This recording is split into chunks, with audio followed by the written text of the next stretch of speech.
اخر فيلم دخلته سينما واللي هو فطست من الضحك. يعني نعد 3 ونقول مع بعض. قول انت. انا اخر فيلم ضحكني كان وش في وش الصراحه.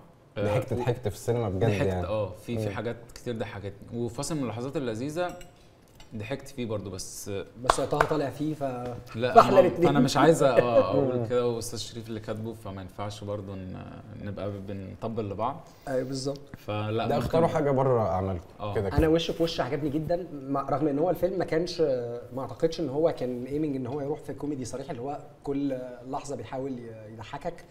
كان درامدي اكتر او في مزج شويه، بس عجبني ان الضحك فيه ذكي، يعني عجبني ان الضحك فيه جاي كله من الكاركترات.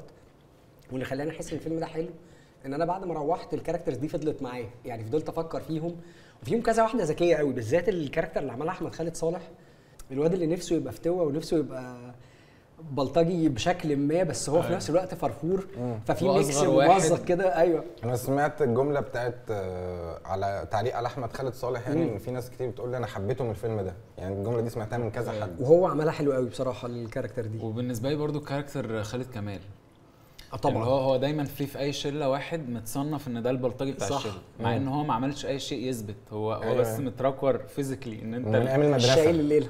فضحكني فشخ اللي هو كان في الحريقه رايح يملى من الديسبنسر اللي هو عدى بتعمل ايه بتاع وصايع بس وبتاع